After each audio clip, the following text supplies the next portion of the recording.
거듭남의 실체가 무엇인가 생각해 보면 지난주에 함께 나눴던 것처럼 이 요한복음 3장 16절의 말씀인 것입니다.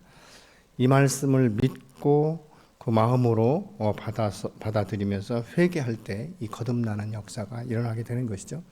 그래서 우리가 이전에 알지 못했던 하늘의 비밀한 것들을 깨닫게 되는 것이고, 빛과 진리 안에 사는 것이 얼마나 아름답고 행복한 것이며 또 인간의 본분인가를 깨달아 알게 되는, 그래서 이 계시로 기록된 진리의 말씀들이 성령을 통해서 풀어지는 이런 역사가 우리 안에 이루어지게 되는 줄로 믿습니다. 우리의 삶 가운데서 가장 행복한 때가 언제일까? 이 돌아보면 가족이 다 무탈하고 또 자녀들이 직장에 잘 다니고 또 별 문제 없이 살아갈 때인 것 같지만, 모든 것이 갖추어질 때까지는 사실 불철주야 관계하지 아니하고 열심히 최선을 다해서 어떤 어른들의 말처럼 몸이 부서지는 줄도 모르고 그렇게 열심히 살았다라고 말합니다. 사실 왜냐하면 이 분명한 그 어떤 이 삶의 목적이, 이 목표가 있었기 때문에 그렇게 산 것이죠. 근데 이 나이가 먹고 세월이 지나서 이젠 좀 어느 정도 이루었다 할 때부터 문제가 생기기 시작하는 것이죠. 처음엔 보람도 느끼고 감사도 하고 그렇게 하지만 시간이 지나면서부터 왠지 모르게 이 허탈한 마음들이 생기는 것이죠. 빈 공간이 생기기 시작합니다.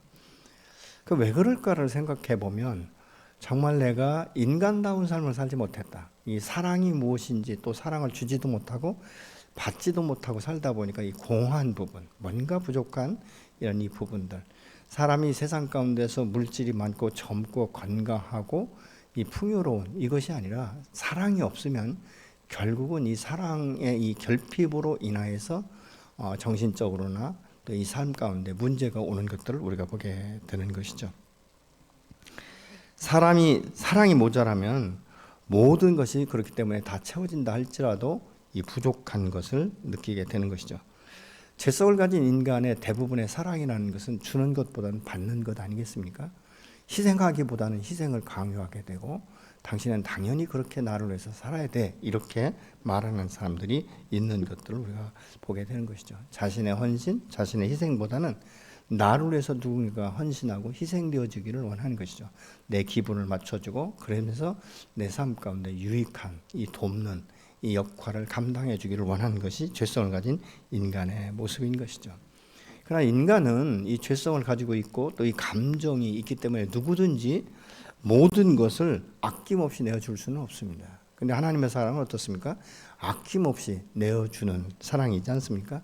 자기의 가장 이 사랑스러운, 정말 눈에 넣어도 아프지 않을 만큼 그 사랑스러운 이 아들을 이 땅 가운데 보내셔서 죄가 없는데도 불구하고 온 인류의 죄를 대신 담당케 하셔 십자가의 처절한 죽음까지도 참아내야 되는 이 아버지의 사랑이지 않습니까?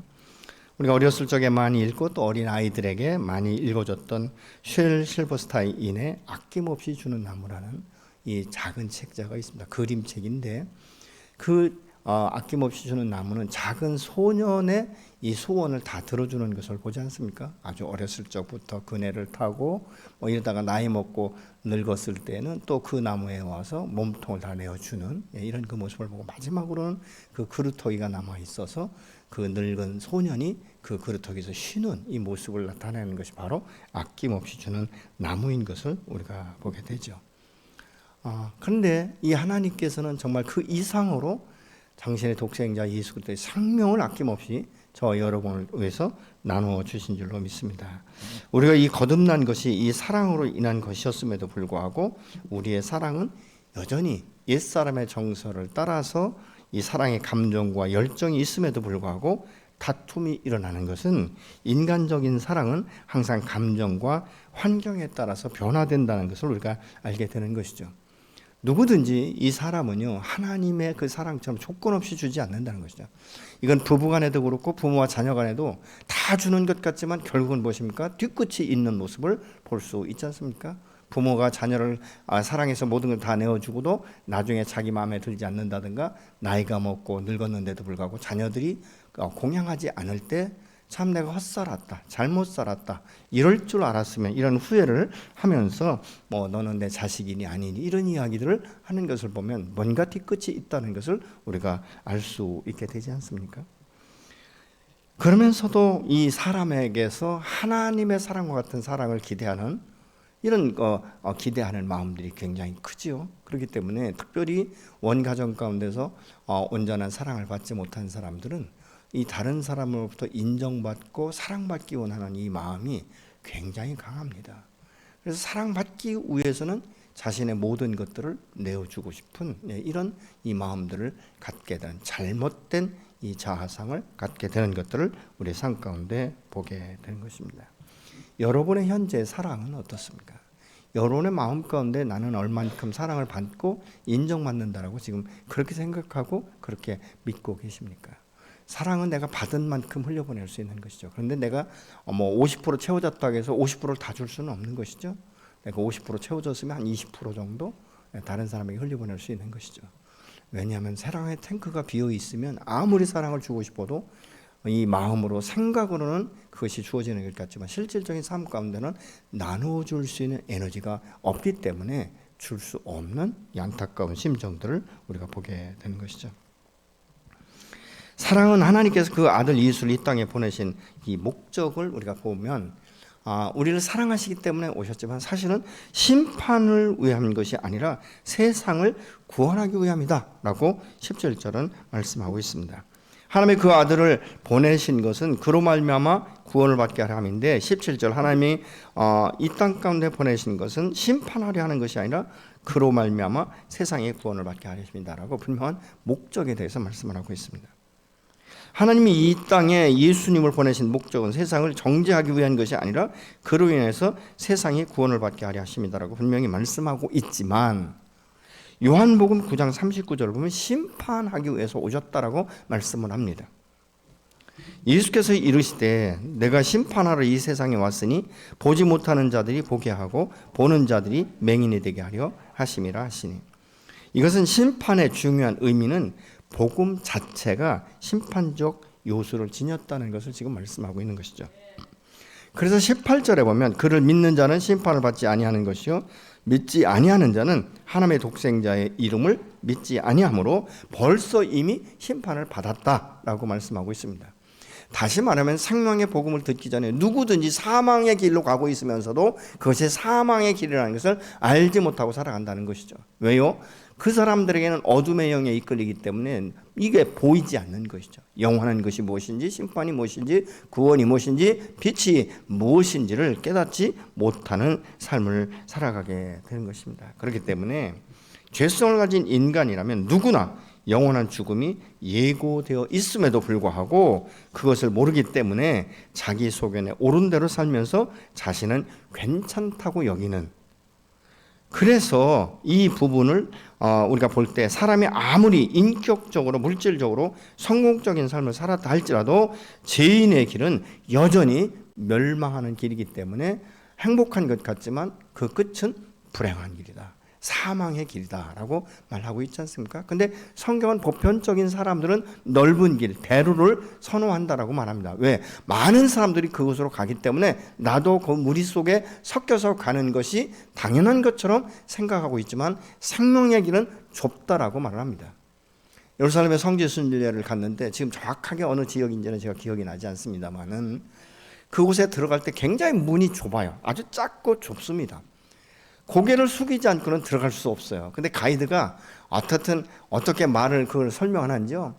우리가 주님 앞에 갈 때 겸손하게 이렇게 허리를 동이고 허리를 굽히고 들어가야 되는 것처럼 이 문을 통과할 때는 그런 의미가 있습니다. 이렇게 설명을 해주는 것을 제가 들은 적이 있습니다. 근데 그 길은 사람은 누구든지 살면서 불편한 것을 원치 않습니다.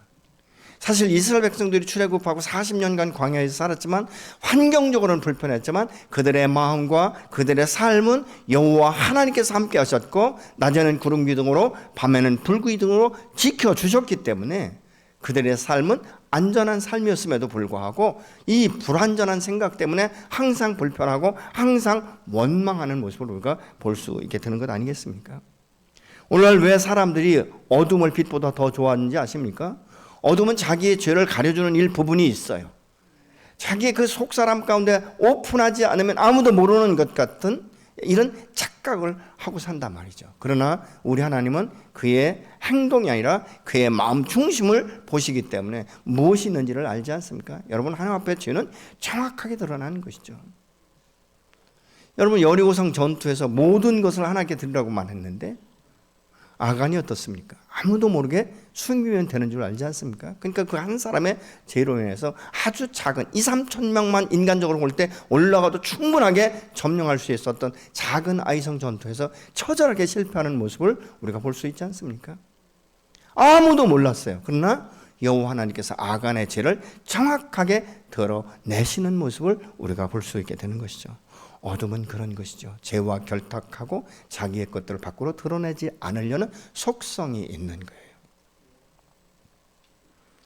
그래서 이들이 그 삶을 살지만 여전히 무엇입니까? 그 불행하다는 것은 무엇입니까? 그 증거가 죽음이기 때문에 그렇습니다. 육체적인 죽음이 아니라 영원한 죽음, 이 요한계시록에서 말씀하는 둘째 사망의 길을 가기 때문에 불행한 것 아니겠습니까? 그래서 세상 사람들은 죽음을 운명으로 받아들입니다. 참 불쌍한 것이 뭔지 아십니까? 중환자실에 있으면서도 복음을 증거할 때 듣지 아니하고 이것은 내 팔자요, 내 운명이라고 말하는데 사후의 세계가 어떤지를 전혀 모르기 때문에 그 빛이며 생명이신 예수 그리스도를 증거해도 믿지 않는 그 모습을 볼 때 너무 안타까운 거예요. 저는 먼저 교회에서 있을 때 참 이 중환자실을 많이 방문했어요. 신방을 했어요. 왜요? 거의 이렇게 사경을 헤맬 때 가서 복음을 전해야 되는 안타까움이 있었기 때문에 그렇습니다. 근데 때로는 그 중에 사경을 헤매면서도 이 하나님께서 복음을 들을 수 있는 마지막 기회를 주신 것이 바로 귀를 열어놓으시죠. 눈도 보이지 않고 아무것도 말할 수 없지만 귀가 열려 있어서 복음을 들을 수 있는 그런 기회를 하나님께서 마지막까지 주시는 것 같아요. 말로 표현할 수 없으니까 당신이 내가 전하는 이 예수, 생명의 예수를 믿는다면, 당신이 죄인 것을 인정한다면 눈빛으로 표현하라고 한다든가 아니면 손끝으로 아니면 내 손바닥에 글씨를 쓰라고 이렇게 이야기를 하면 그렇게 따라서 하시는 분들이 계세요. 그러나 거의 그것은 아주 소수의 인원인 것이죠. 나머지는 됐습니다. 내 운명입니다. 내 팔자입니다. 그냥 이대로 죽겠습니다. 이렇게 말씀하는 분들이 너무 많은데 너무 그것이 안타깝고 고통스럽더라고요. 이분이 이 순간을 넘기면 영원한 불못으로 가는데, 영원한 죽음의 길로 가는데 이것을 어떻게 우리가 막아설 수 있을까? 그러니까 무엇이에요? 우리 전도 집회를 계속하는 이유가 무엇입니까? 마지막이 되기 전에 그들이 걸을 수 있을 때, 성전을 취급할 수 있을 때 복음을 전해주고 들을 수 있도록 하는 것 아니겠습니까? 우리가 복음을 전할 때 이 세상 사람들은 운명이니 이런 이야기를 참 많이 사용하는 것입니다. 더 나은 세상에 대해서 분명히 길이 있는데도 불구하고 체념해버리는, 마음의 문을 닫는 안타까움이 있는 것들을 우리가 보게 됩니다. 영원한 삶의 이 생명의 문이 열려 있음에도 불구하고 무시한 채 그 결과는 무엇입니까? 심판을 받게 된다라고 말씀합니다. 그러면 심판의 기준이 무엇인가? 그게 죄인데, 그러면 죄라는 것을 어떻게 우리가 판단하고 평가할 수 있는가? 그것은 하나님 입에서 나오는 말씀인 것이죠. 하나님께서 이 천지 만물을 다 창조하시고 당신의 형상을 따라 사람을 지으시고 모든 피조 세계를 다 다스리게 하셨고 에덴 동산에 있는 수많은 이 열매들을 마음대로 먹게 하셨지만 동산 중앙에 있는 선악을 알게 하는 나무의 열매는 먹지 말라. 먹는 날에는 너희가 정령 죽으리라. 반드시 죽으리라고 말씀하셨습니다. 그것이 바로 창세기 2장 17절 아닙니까? 그럼에도 불구하고 아담과 하와는 하나님의 말씀의 기준을 두지 아니하고 그 말씀을 불신함으로 인해서 사단의 유혹에 넘어가서 하나님이 금하신 나무의 열을 먹음으로 죄가 되었고 그 죄의 결과로 하나님과의 관계가 단절되고 이후에는 어둠의 영에 이끌려서 자기 중심에 옳은 대로, 자기 소견에 옳은 대로 자기 생각과 자기 중심적인 삶을 살아가는 모습을 우리가 볼 수 있게 되는 것이죠. 그러면서 인생이 고달프고 고통스러운 삶을 살아가게 되는 것입니다. 여러분, 우리는 하루하루와 살아가는 인생이지만 하루를 내가 어떻게 사느냐에 따라서 보람되고 행복한 삶을 살 수도 있지만 열심히 아무리 피땀 흘리고 노력을 한다 할지라도 불행한 삶의 연속적인 삶을 살아갈 수 있는 것이죠. 작은 것에 만족을 느끼고 작은 것에 행복을 누리지 못할 때 항상 더 큰 것을 바라고 항상 더 많은 것들을 요구하기 때문에 항상 부족하다는 삶을 평생을 살아가요. 여러분, 우리가 인생을 살아갈 때 하나님과 함께 동행하는 이 삶은요, 작은 것에도 만족하고 작은 것에도 행복을 누릴 수 있어야 될 줄로 믿습니다. 우리의 마음이 편안하고 행복할 때 더 나은 지혜를 가지고 나아갈 수 있고 더 긍정적이고 아주 진취적인 삶을 살아갈 수 있는 것이죠. 그런데 부정적인 이 생각을 하고 있는 사람들은 이거 해서 뭐하나, 이런 이 잘못된 이 사고방식 때문에 아무리 열심히 노력을 하려고 해도 에너지가 그 안에서 나타나지 않기 때문에 항상 힘든 삶, 역겨운 이 삶을 살아갈 수밖에 없는 이런 모습을 보죠. 왜 그렇습니까? 어둠의 노예의 삶을 살기 때문에 그런 것입니다. 이것은 그들이 하나님의 사랑을 의심했고 말씀을 인정치 않은 결과로 죄를 범하게 된 것 아니겠습니까?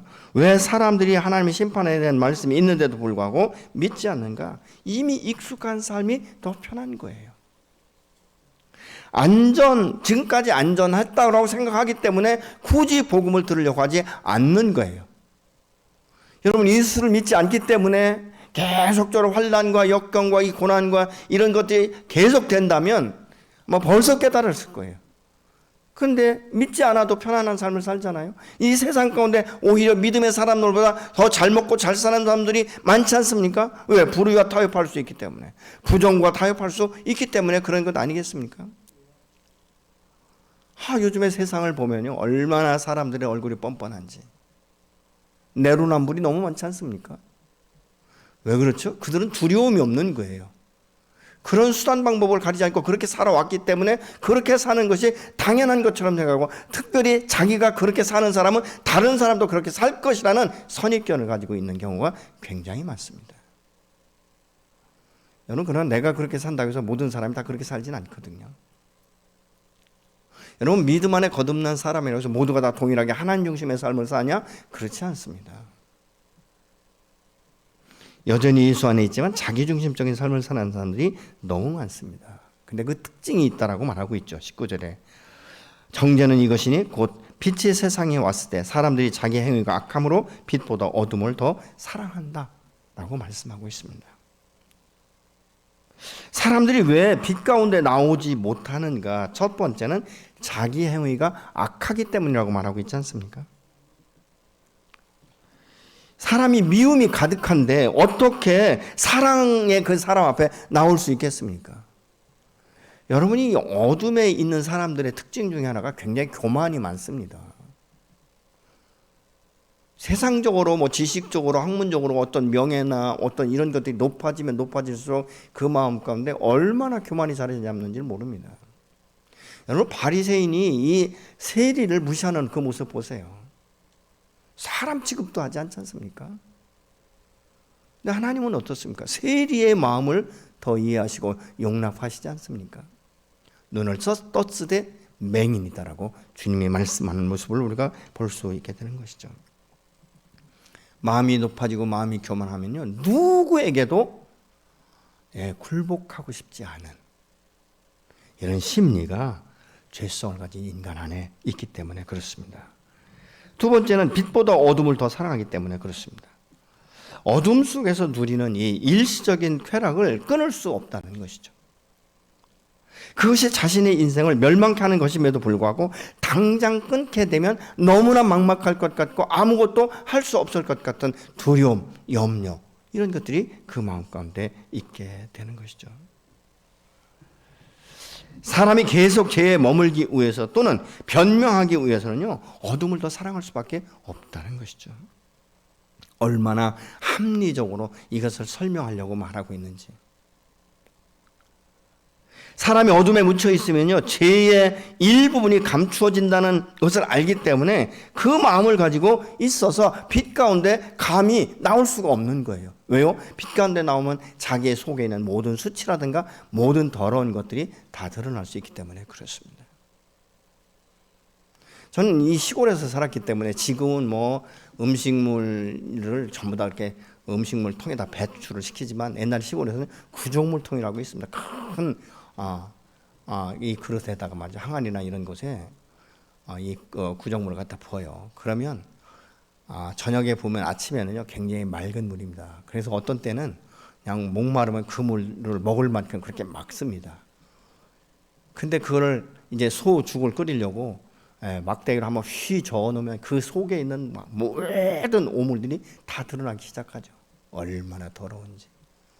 인간은 그래요. 겉으로 볼 땐 굉장히 젠틀하고 아주 멋있고 굉장히 아름다운 것 같지만 그 속에 있는 것들이 드러나기 시작하면 얼마나 화가 많고 얼마나 욕을 잘하고 얼마나 분노를 잘하는지. 어떤 책에 보니까 그렇더라고요.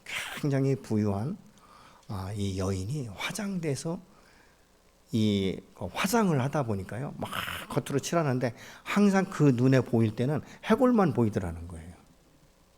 깜짝 놀라서 여인이 왜 그런가 봤더니 겉은 멀쩡한데 자기의 속 사람은 다 썩어 문드러졌다는 것이죠. 여러분, 우리가 우리의 속 사람을 볼 수만 있다면 아마 많은 부분들이 변화될 수 있을 거예요. 여러분들은 거울을 보시면서 무엇을 많이 보십니까? 외적인 것입니까? 아니면 한 번씩 거울을 보면서 내 마음은 어떨까? 이런 것들을 한번 생각해 보셨습니까?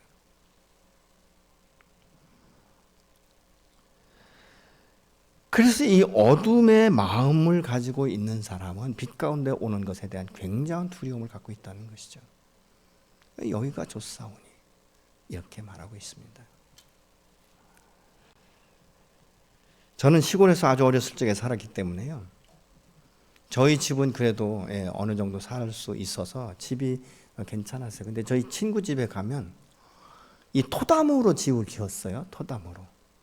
토담이 뭔지 아마 젊은 형제들은 모를 건데 집을 지을 돈이 없으니까 대문짝을 띄어다가 어느 정도 사이즈를 놓고 말뚝을 치고 그걸 묶습니다. 그리고 흙을 퍼다가 거기를 다 채우는 거예요.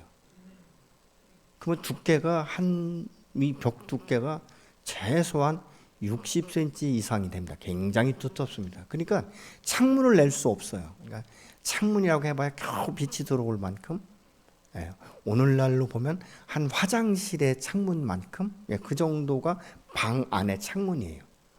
그러니까 대낮에도 불을 켜야 그 안에서 뭐 책이라도 보고 이렇게 할 수 있는 그런 것이죠. 그런 집에서 사는 친구하고 이렇게 사귀고 하다 보면요, 이 친구는 항상 어둠이 좋대요. 그때가 더 자기 마음이 편하다는 거예요. 어린 나이인데도 말이죠. 그래서 이 죄가 많은 사람은 어둠을 좋아합니다. 주로 범죄인들이 이 어둠 가운데 활동하는 모습을 우리가 볼 수 있지 않습니까? 세 번째는 자신의 죄악이 드러나는 것에 대한 두려움 때문에 그렇다는 것입니다. 20절에 보면 악을 행하는 자마다 빛을 미워하여 빛을 오지 아니하나니 이는 그 행위가 드러날까 함이요 라고 말씀하고 있습니다. 악을 행하는 데 익숙한 사람은 진리를 따라 살려고 하지 않습니다. 자신의 삶의 이 스타일을 따라서 이 살지 그 맞지 않는다라고 얘기를 합니다. 진리 가운데 나오는 것은요, 사실 속박으로 생각하기 때문에 나오지 못하는 것이죠. 어떻게 다 이 속내를 드러내고 살 수 있느냐. 사람이 좀 감춰지는 부분도 있어야지 이렇게 말을 하고 생각하는 것입니다. 이것이 죄성을 가진 인간의 속성이라는 것입니다. 에베소 2장 1절로 3절에 보면 인간의 본질은 허물과 죄로 죽었고 이렇게 말씀하고 있습니다. 그 행동은 세상 풍조를 따르고 공중권세 잡은 자를 따라서 어둠의 자녀요 종의 삶을 살았고 육체의 욕심을 따라 살아서 이 육체와 그 마음이 원하는 것을 하여 본질상 진노의 자녀였다라고 에베소 2장 1절로 3절은 분명하게 말씀하고 있습니다. 이것이 예수 믿기 전에, 진리 안에 오기 전에, 빛 가운데 나오기 전에 저와 여러분의 모습이다 그 말입니다. 이것이 우리의 옛사람의 속성이고 옛사람의 모습이라는 것입니다. 그래서 이 같은 이 어둠의 특성을 가진 인간이 빛 가운데 나오는 것은 쉽지 않기 때문에 대단한 용기와 결단이 필요한 것입니다. 그런데 이 용기와 결단은 인간의 힘과 의지로는 한각이 있기 때문에 성령의 도우심과 성령의 역사심이 있어야 되는 거예요. 그래서 우리가 불신자들로 해서 기도하는 것입니다. 이 어둠의 방패, 이 어둠의 벽을 성령을 통해서 녹여낼 수 있어요. 성령을 통해서 그들의 닫힌 마음의 문이 열릴 수 있도록. 그 우리가 중보기도 하고 금식하는 것 아니겠습니까? 오늘 또 여러분들이 이 예배당에 들어올 때 이 전도 대상자들을 쪽지를 받아가지고 들어오셨을 거예요. 이분들의 얼굴은 저희 잘 모르지 않습니까? 전도인만 알죠. 그러나 이들의 영혼을 위해서 우리가 호명하고 부를 때 하나님께서는 우리의 기도를 들으시고 그들을 터치하기 시작하시는 줄로 저는 믿습니다. 때가 되고 시간이 가면 자기도 모르는 사이에 죄인인 것을 깨닫게 되고 마음의 문을 열고 회개해서 어둠에 안주했던 그 영혼이 빛 가운데 나와서 춤을 추며 하나님의 영광을 노래하는, 하나님의 나라를 경험하는, 하나님의 사랑을 경험하는 삶과 시간이 되어야 될 줄로 믿습니다. 빛으로 나가기 위해서는 하나님의 사랑에 대한 믿음으로 말씀에 의지해 나오는 이 결단과 회개가 필요한데 이게 스스로 안 되니까 우리가 복음을 증거하는 것이고 도와주는 것 아니겠습니까? 우리는 이렇게 좀 생각해 볼 수 있어요. 나는 어느 곳에 있을 때 가장 안전하고 편안한 것을 느끼는가? 또 내가 누구와 교제하는 것이 편하고 좋은가? 여러분, 초록은 동색이라고요. 대부분 보면 끼리끼리 모이는 경우가 굉장히 많습니다. 그래서 교도소에 사람이 들어가면 사실 교화돼서 나와야 되는데 더 나은 기술을 배워가지고 나온다는 말을 들으셨습니까, 여러분?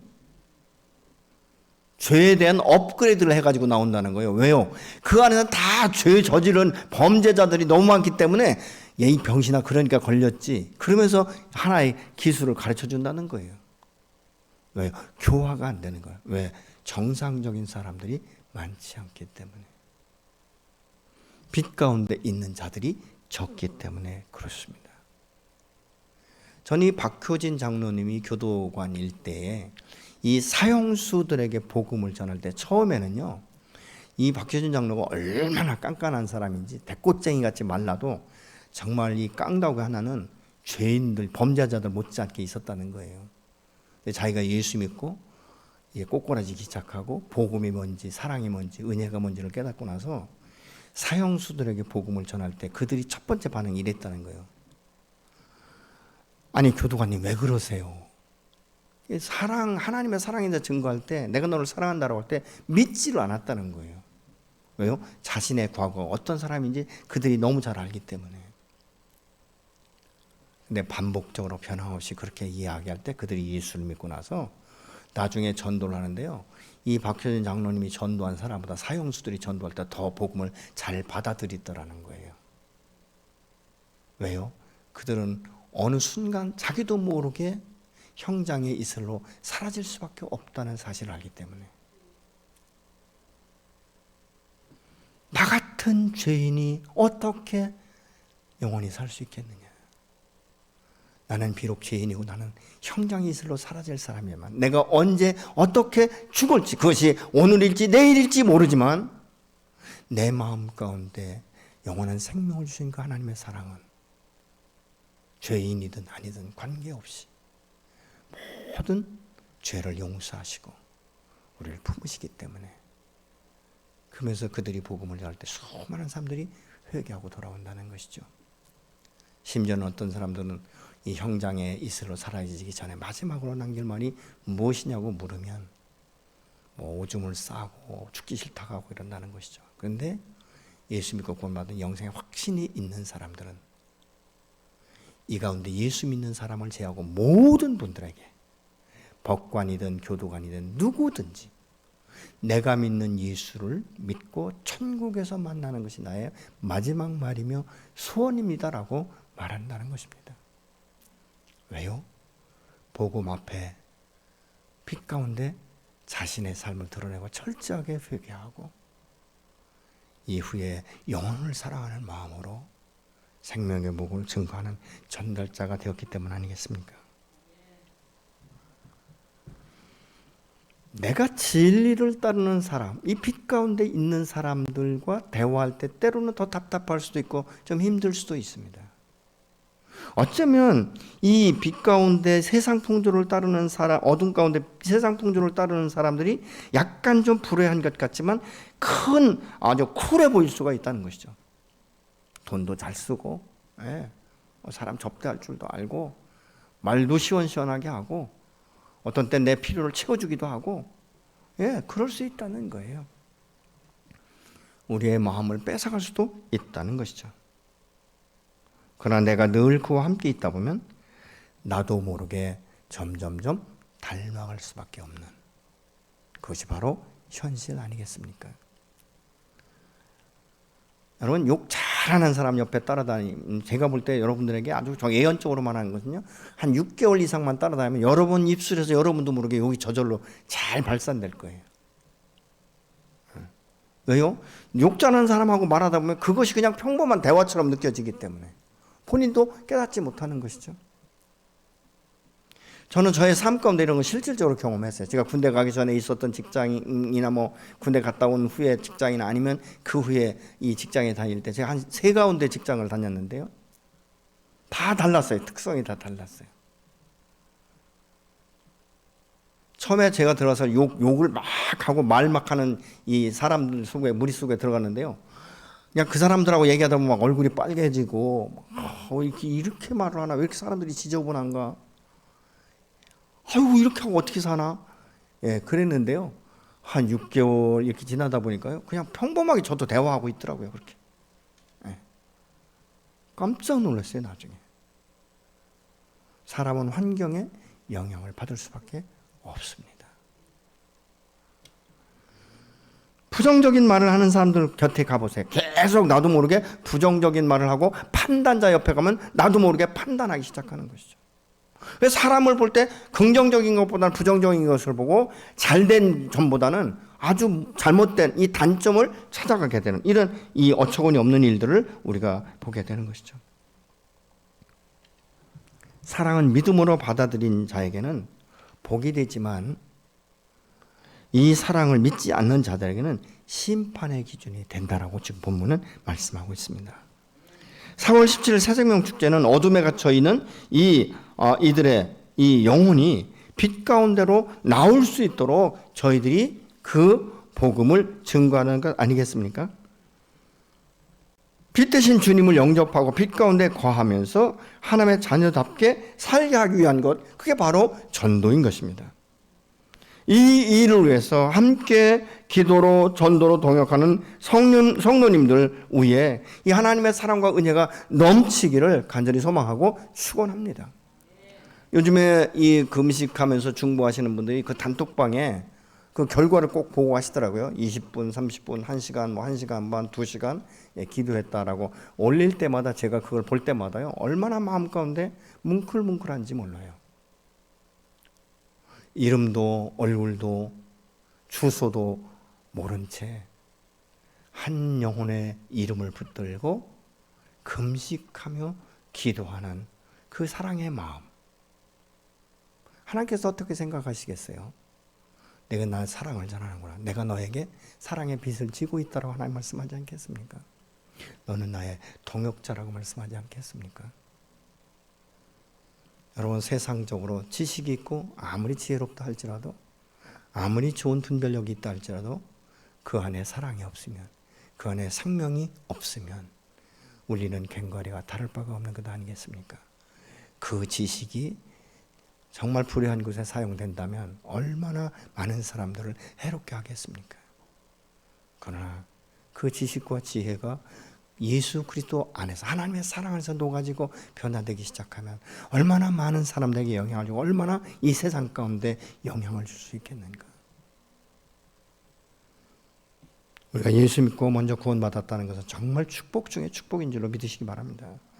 나 같은 죄인, 나 같은 고집쟁이가 어떻게 예수를 만났을까? 그러나 누군가 날 위해 기도하는 그 눈물의 기도가 있었다는 사실을 우리가 기억해야 되지 않겠습니까?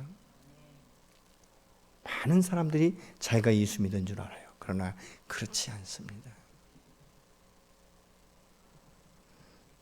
여러분, 사도 바울이 예수를 만나기 전에는 사실 그의 지식과 그의 지혜와 그의 명철함과 그의 어떤 출신 배경의 훌륭한 모든 것들이 교만으로 일색했습니다.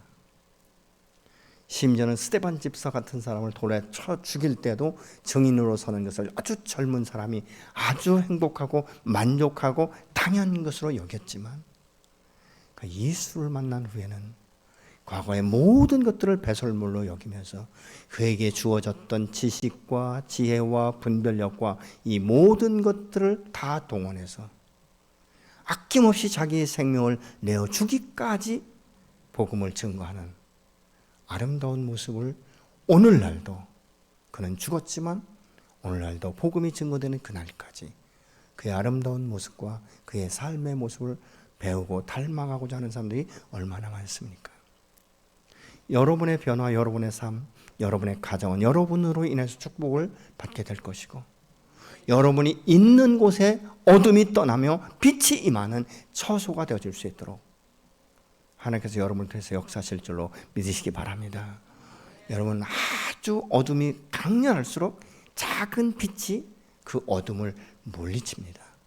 칠흑같이 어둡다 할지라도 바늘구멍 하나에서 들어오는 이 빛이 어둠을 물리치는 것처럼 어둠에 쌓여있는 그들의 생명의 복음, 여러분이 말씀을 통해서 그 능력이 그들에게 전달될 때 우리는 알 수 없지만 여호와 하나님께서 성령으로 역사하시면 그들의 마음의 문이 열리기 시작하고 빛이 들어가기 시작하고 회개의 역사가 일어나는 삶이 반드시 이루어질 줄로 믿습니다. 복음을 전할 때는 확신을 가지십시오.